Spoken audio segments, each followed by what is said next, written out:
ठीक है JD side के थोड़े से कर दे ऐसे कोई थोड़ा पीछे लगा तू।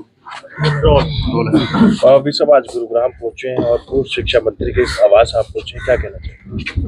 अरे रामविलास जी से बहुत पुरानी हमारी मित्रता है। मैं तो उस वक़्त शायद कई साल पुरानी बात है, तो रामविलास जी से बहुत पुरानी। आप इस बार ट्रांसपोर्ट मिनिस्टर और कहीं ना कहीं गुरुग्राम बस स्टैंड की मैं बात करूं, पिछले काफी सालों से जर्जर हालत में है, अभी भी लोग कहीं ना कहीं उसके नीचे बैठने के लिए मजबूर हैं। मैं आज आया हूं, देखूंगा मैं उसको, मैंने अभी देखा नहीं है, उसके बाद ही कोई बात कर सके। दिल्ली में चुनाव का ऐलान कर दिया गया है, 5 फरवरी को चुनाव है और केजरीवाल लगातार बीजेपी पे हमला करते हुए नजर आ रहे हैं, इस बारे में क्या कुछ?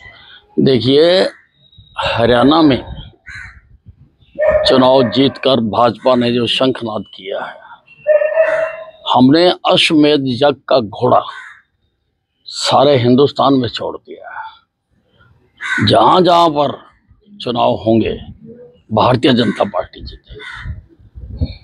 हरियाणा के बाद महाराष्ट्र के हुए वहां जीते, अब दिल्ली में हो रहे हैं यहाँ जीतेंगे, कहीं भी होंगे, क्योंकि आदरणीय प्रधानमंत्री नरेंद्र मोदी जी ने राजनीति की दिशा बदल दी है। अब से पहले राजनीति सच्चे झूठे वादे देके लोगों की भावनाएं भड़काकर किए जाते थे। कई चुनाव तो गरीबी हटाओ का नारा देके ही जीत लिए गए थे, लेकिन अब काम करने की राजनीति शुरू की नरेंद्र मोदी जी ने, और जनता उसको पसंद करती है, जनता उसको चाहती है। तो दिल्ली में भी डंके की चोट पर भारतीय जनता पार्टी विजय पताका फहराएगी। तो सर प्रदेश की बात करूं, ट्रांसपोर्ट उसमें क्या नई सौगात मिलने जा रही प्रदेश की मैं बात करूं? नहीं, ट्रांसपोर्ट में हम काफ़ी चेंजेस कर रहे हैं, नई बसेस ला रहे हैं हम, उसके हमारा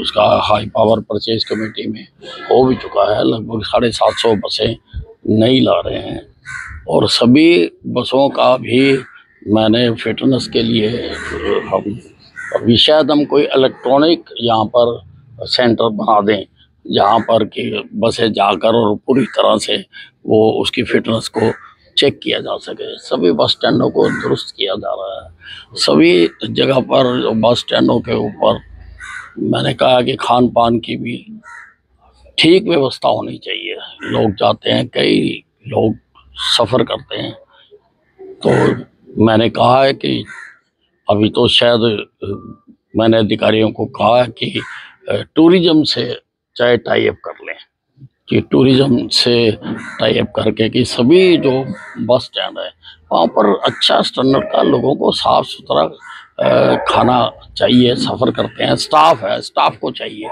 और अगर टूरिज्म से नहीं होता तो जिस प्रकार से रेलवे इतनी बड़ी अपने सारे हिंदुस्तान में खाना मुहैया करा रही है, तो मैंने कहा आप जाके उसको अध्ययन कर लें, उसी पैटर्न पर अपनी कोई कॉरपोरेशन बना लें।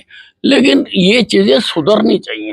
अब नकली डुप्लीकेट सामान वहाँ पर मिले तो लोगों की सेहत के साथ खिलवाड़ है, वो मैं नहीं होने दूंगा। तो जिन बसों की मियाद खत्म हो चुकी है, क्या उनको भी ईवी में कन्वर्ट करने के लिए कुछ योजना बनाई जाएगी? और मियाद का तो आ ही गया, नियम ही आ गया, तो नियम से हम भी बंधे हुए हैं और उसके लिए सारी हम तैयारी कर रहे हैं। सर गुरुग्राम में नगर निगम चुनाव भी होने वाले हैं जल्दी, उसको लेकर क्या कुछ कहेंगे? क्या तैयारियां इस वक्त बीजेपी की है, और कांग्रेस जो है वो कहीं ना कहीं बीजेपी को फिर भी नीचे दिखाते हुए?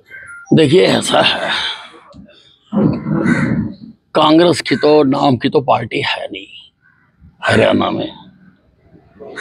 चुनाव हुए कितने दिन हो गए, अभी तक वो तय नहीं कर पाए कि उनका नेता कौन है, क्योंकि नेता पार्टियों के हुआ करते हैं। ये पार्टी नहीं है, ये कुछ धड़ों का समूह है, अलग अलग धड़े हैं, अलग अलग व्यक्ति अपने अपने धड़े चला रहे हैं, तो वो फैसला नहीं कर पाए। और जहां रही बात भारतीय जनता पार्टी की, हमें कोई तैयारी नहीं करनी पड़ती, क्योंकि हमारे फौजियों को बैरकों में नहीं जाने दिया जाता, वो हमेशा फील्ड में ही रहते हैं। कोई ना कोई काम, एक काम खत्म होता है दूसरे में लगा देते हैं, दूसरा खत्म होता है तीसरे में लगा देते हैं। तो हमें तैयारी करने की जरूरत नहीं है। और भारतीय जनता पार्टी, जैसा मैं पहले भी कह चुका हूँ, चुनाव जीतेगी। ठीक है। धन्यवाद। बस।